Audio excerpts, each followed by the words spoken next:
Be me. Moving day. Sign papers. Get keys. In and out. Clean, quiet life. That's the dream. Walk up to the building with my responsible adult face on. Meet the landlord. Mr. Carter is standing in the apartment doorway. Tall, broad shoulders. Zero smiles detected. The kind of guy who doesn't waste words because he assumes you'll waste his patience. He crosses his arms. Instant pressure increase in the room. Rules are simple, he says. Rent on time. No noise. No parties. No trouble. Nod politely. Sounds good. He studies me for a second longer than necessary. Like he's scanning for contraband personality. You work? Yes, sir. Late nights? Sometimes. His face does that micro frown thing. The, I already don't like this expression. Cool, cool, cool. He adds slower. This is a quiet building. I don't want complaints. I'm not a loud person, I say. And for once I mean it. That seems to satisfy him. He finally hands me the keys. Metal clinks in my palm. Feels like freedom. He leans in with the final boss line. For you, this is just a place to live. For me, this is my property. Understood. He turns to leave, then pauses like he remembered a hidden objective. One more thing. Oh no. My daughter stops by sometimes. Tone has a warning label on it. She helps with paperwork, maintenance, that sort of thing. Okay, I say. He looks at me carefully. Be respectful. Meet his gaze. Always. That's apparently the correct dialogue option. He nods once. Leaves. Lock the door behind him. Exhale. Mutter to myself. Well, that went intense. Immediately hear footsteps in the hallway. Light. Unhurried. Then a voice. Dad, did you forget your... Door opens. And that's when I see her. She freezes. I freeze. We stare at each other for half a second too long. She blinks. Oh, like she just walked into a situation she didn't order. You must be the new tenant. Yeah, I say. I'm just moving in. She smiles. I'm Kristen. Brain registers the name.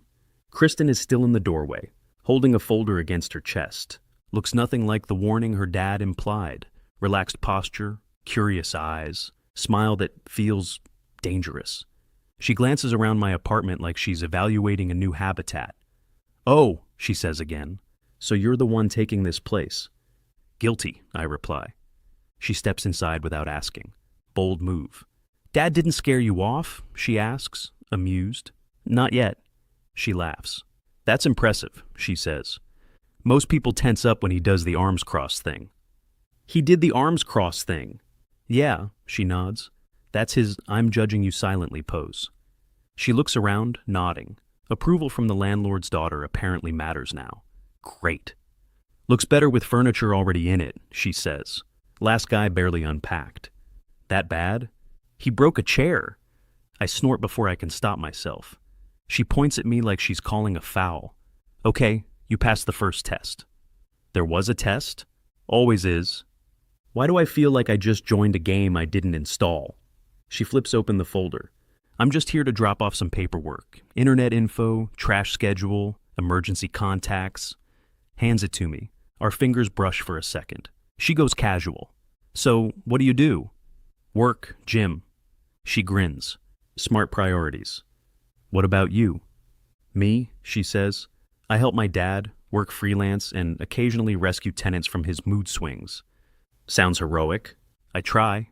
Short pause. She steps back toward the door. Well, welcome to the building. Thanks. She stops with her hand on the handle, drops the line like it's nothing.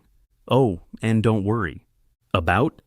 She tilts her head, smiling. I don't bite. Then she leaves. I stand there staring at the closed door, for a moment longer than necessary. Tell myself, this is just a place to live. Tenant, landlord's daughter, bad idea. Problem, I already don't believe myself. Time passes. Kristen starts showing up more often. Not officially, not announced, just there. Run into her by the mailbox, then in the hallway, then outside when I'm locking my car. Every time it feels unplanned, every time it doesn't. One evening, she leans against the wall near my door. Wow, she says. You really are quiet. Is that a complaint? I ask. No, she replies. It's refreshing. We talk about small things, work, weather, how terrible the coffee shop down the street is. Normal conversations, except they keep going longer than necessary. One afternoon, she crosses her arms loosely. Not her dad's pose.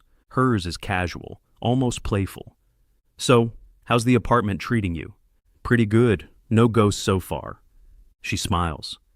Dad would have charged extra for that. There's a rhythm between us. Comfortable. Catch myself looking forward to seeing her. Problem number 1. Problem number 2 shows up as an engine sound. Mr. Carter's car pulls into the driveway mid-conversation. Kristen straightens instantly. I step back without thinking. Her dad gets out, nods at me. Short, neutral, like a judge acknowledging a defendant. I nod back, respectful. Kristen waits until he goes inside, then exhales like she's been underwater. "He scares people more than he means to," she says quietly. "I get it," I reply. She looks at me. "Thanks for not being weird about him. Wouldn't help anyone." Then she hits me with it. "You're different." Raise an eyebrow. "Good different, or I'm about to move out different?" She laughs. "Good, calm. You don't try too hard." I shrug. "I just am." That seems to impress her more than it should. Later that night, I'm alone in the apartment, replaying the day like it's a highlight reel I didn't ask for. Her smile, her laugh, the way she looked relieved around me. Sit on the edge of the bed and say it out loud, like naming it will control it. This is probably a bad idea. I don't say stop, and that tells me everything. It starts with coffee, heading out early, hear her voice behind me. "Morning, quiet tenant." Turn around. Kristen's there with 2 cups, one already aimed at me. "I'm not bribable," I say. She smiles. "Good, because this isn't a bribe, it's survival." I take the cup. "Fair." We sit on the front steps watching the street wake up. She says, casual again, "Dad says you're polite." I wince. "That sounds like a warning label." She laughs. "It's his way of saying he doesn't dislike you." High praise. Very. Conversation drifts, from small talk to real things. What we wanted to be when we were younger. Why she stayed close to home. Why I moved here in the first place. She watches me a second too long, then says, "You don't talk like you're trying to impress anyone." I don't see the point.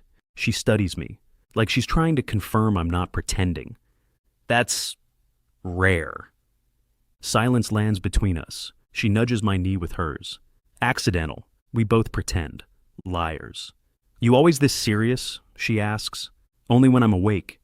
She grins. Later that week, we run into each other again. And again. Sometimes 5 minutes, sometimes an hour. At some point, I stop checking the time. At some point, she leans a little closer when she laughs. At some point, I realize this doesn't feel like flirting. It feels like something settling into place. One evening as she's leaving, she pauses. Light tone, heavy meaning. "You know, if my dad asks, we're just being friendly." I nod. "Of course." She tilts her head. "And if I ask?" I meet her eyes. "We're being honest." She smiles. She leaves. I stand there longer than I should, because I know it now. We're past harmless, and neither of us is backing away. I don't realize it at first. That's the funny part. From my side, nothing dramatic changes. Kristen and I talk, we laugh. We share coffee on the steps like it's routine. It feels normal. First sign is the silence.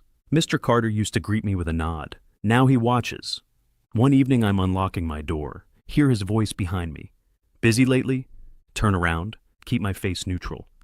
"Work's been steady," I say. He hums, non-committal. "I've seen you talking with Kristen." There it is, the line I knew was coming. Keep calm. "Yeah, she stops by a lot, helps around the building." He doesn't blink. Next few days he's suddenly everywhere. Fixing things that don't look broken, checking locks that were fine yesterday, standing in the hallway. Kristen notices too. One afternoon she mutters, "He's circling." "Like a shark?" I ask. She gives me the driest look. "Like a dad. Worse." We start being more careful. Less laughter in the hall, more space between us when he's around. Like we're teenagers hiding contraband feelings. It feels ridiculous. And yet my pulse says it's not. Then comes the moment. Mr. Carter walks in while Kristen and I are mid-conversation in the downstairs kitchen area. He stops, looks at her, then at me, then back at her.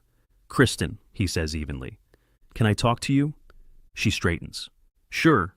He looks at me, flat voice. Alone. She hesitates, then she follows him. I'm left standing there. A few minutes later, Kristen comes back. Her expression is controlled, but her jaw is tight. She stops in front of me, quiet. He wants to talk to you. My stomach drops. About what? She meets my eyes, and it's the simplest answer in the world. You. I nod slowly, because there's nothing else to do. Okay. Start walking toward Mr. Carter's office, one thought looping in my head. I knew this would happen. I just didn't expect it to matter this much. Be me. Walk into Mr. Carter's office. No chair offered. Doesn't need to offer one. The way he's standing says, this isn't a friendly chat. That feeling when you already know what this is about. Hear the door close behind me, slowly, deliberately. Then he folds his arms, the famous pose, the I'm not asking pose. He goes, I'll be direct. I don't like surprises. Nod like a professional human being. Understood. He doesn't waste time. I rented you an apartment, not access to my daughter. There it is, he says. I've seen how you look at her, and how she looks at you. Jaw tightens like a clamp. I won't have her distracted or hurt because someone forgot his place. Inhale, slow, controlled. Keep my voice even. I haven't forgotten anything. Watch his eyes flick just slightly. He looks at me, so I keep going. You think this is about flirting? It's not. Eyebrow goes up. Then what is it about? Respect, I say. For her, for you, for the situation. I didn't approach Kristen, I add. She did, and I didn't push. I didn't cross lines. Meet his eyes. Don't flinch. If she ever tells me to stop, I will. He studies me. Not angry now. Then he asks the question he's been saving. And if I tell you to stop, don't dodge it. Then I'll respect that too. Pause. But she deserves a voice in this. He exhales sharp. He mutters, You're calm. That worries me more than excuses. Say it quietly. I'm not trying to take advantage of anything. I just didn't expect this to matter. He looks away for half a second, then back. You should have kept your distance.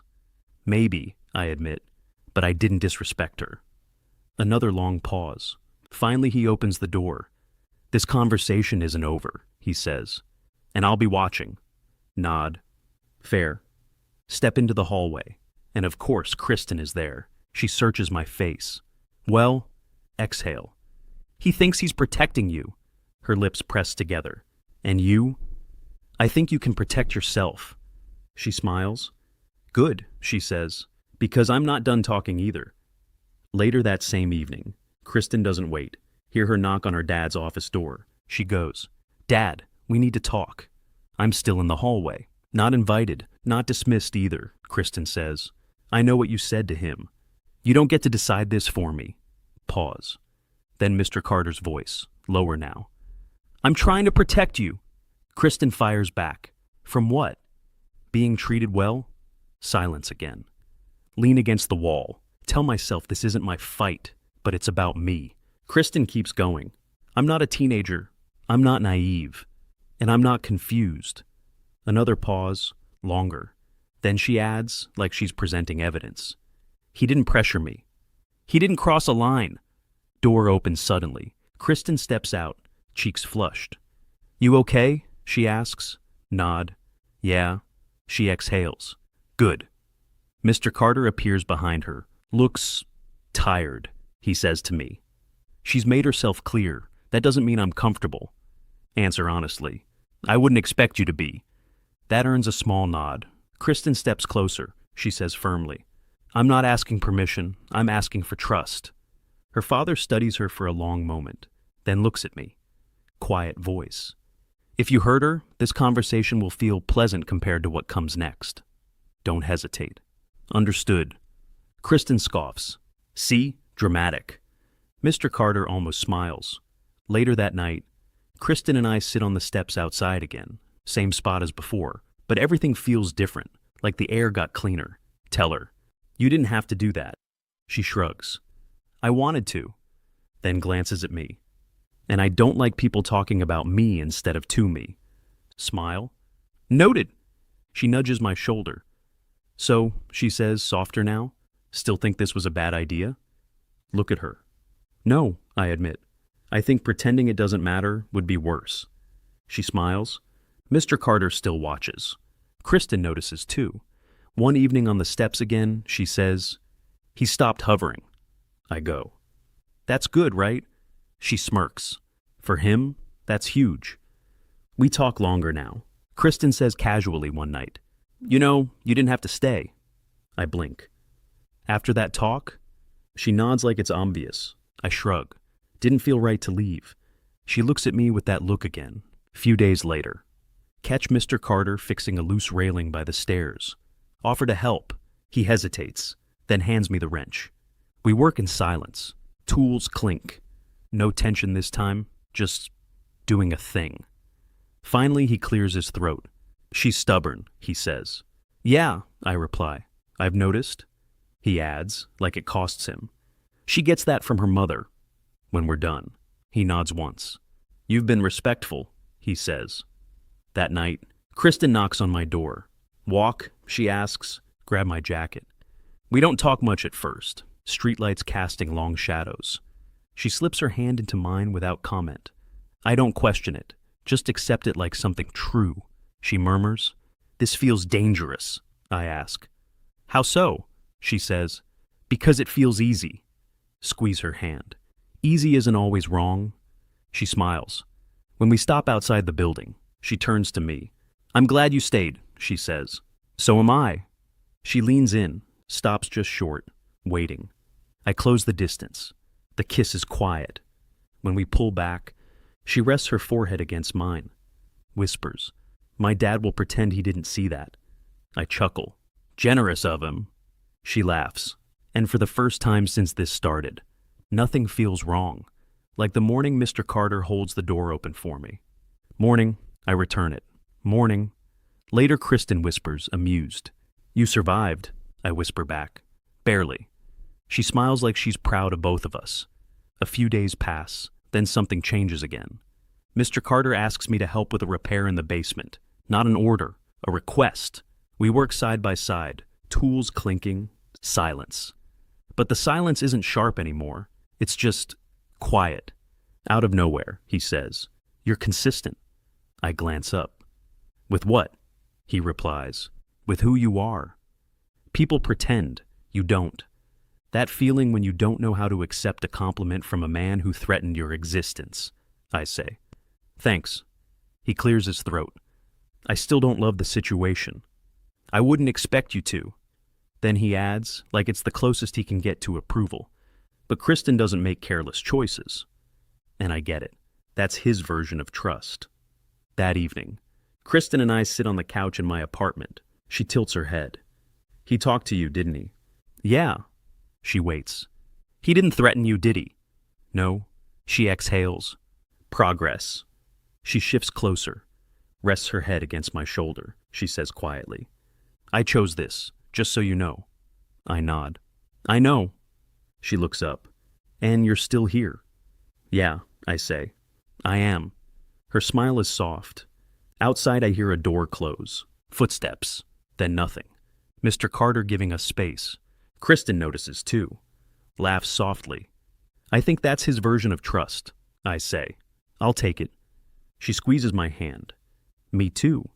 That feeling when, for the first time since moving in, I don't feel like a guest. I feel chosen. Kristen starts staying over more often, not sneaking, not hiding, leaves her shoes by the door like they belong, because maybe they do. One evening I come home and find her in the kitchen downstairs, arguing with her dad over a recipe. Kristen says, You're burning it, Mr. Carter replies. I'm searing it. They both look at me at the same time, like I'm the judge in a cooking trial. Kristen goes, Perfect timing. Tell him that's burnt. I glance at the pan, then tell the truth. It's burnt. Mr. Carter sighs. Traitor? Kristen laughs. Later, she walks me back upstairs, bumps her shoulder into mine. You know, she says, I think he likes you. I raise an eyebrow. He threatened me. She grins. Affectionately. A few days later, Mr. Carter knocks on my door. He says, "Lease renewal. If you want it," I nod. "I do." He hesitates, then adds quieter, "Kristen seems steady with you." I meet his eyes. I try to be. He nods once, and that's it. No ceremony, no warmth, just acknowledgement. The kind that actually matters. That night, Kristen curls up next to me on the couch. She says smugly, "You're officially approved." I deadpan. "Hi, Honor." She smiles. "Thank you for not running." I shrug. Didn't feel like the right move. She looks at me for a long moment, then says softly, "I'm glad you stayed." Outside the building is quiet. No tension. No rules hanging over my head. Just a sense that I belong here. That feeling when you moved in as a tenant, and somehow end up something else. Not family, not yet, but close enough to feel like home.